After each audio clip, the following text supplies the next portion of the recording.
வணக்கம் ஃப்ரெண்ட்ஸ். தைப்பூசம் இன்னைக்கு ரொம்ப ஸ்பெஷல். நிறைய பேர் இந்த நாளுக்காக நிறைய வெயிட் பண்ணியிருப்பீங்க. அவருடைய முருகருடைய அருள் பரிபூர்ணமாக கிடைக்கணும்னு சொல்லிட்டு நம்ம வீட்லேயும் பார்த்திங்கன்னா அழகாக 6 வெத்தலையில் நெய் விளக்கு போட்டாச்சுங்க. ஸோ அதுதான் நம்ம சிகப்பு திரியில் போடுறது ரொம்ப ரொம்ப விசேஷங்க. செவ்வாய்க்கிழமைக்கு தைப்பூசம் வந்திருக்கு பாருங்கள், அது இன்னும் விசேஷங்க.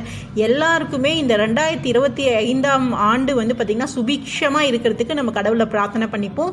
ஸோ நம்ம வீட்டில் சிம்பிளாக ஒரு பூஜை பண்ணோம் தைப்பூசத்துக்கு.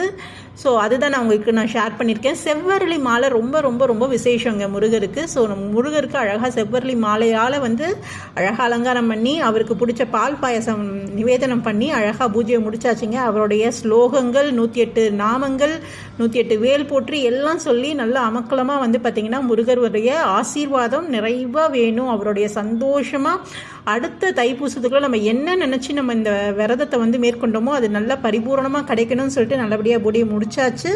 பூஜையை ரொம்ப அலங்காரமாக அவரை அலங்காரம் பண்ணி 6 நெய் தீபம் வெத்தலை தீபம் ஏற்று செவ்வாய்க்கிழமை செவ்வாய் ஹோரையில் ஏற்றுறது ரொம்ப ரொம்ப விசேஷங்க.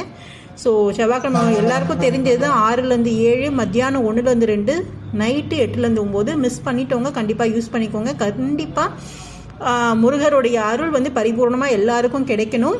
இந்த தைப்பூசத்தில் நிறைய பேர் விரதம் வந்திருப்பீங்க. அவங்களுடைய விரதம் முழுமையாக ஏற்று பாருங்கள். நல்லதே நடக்கட்டுங்க, நல்லதே நடக்கும். நன்றி.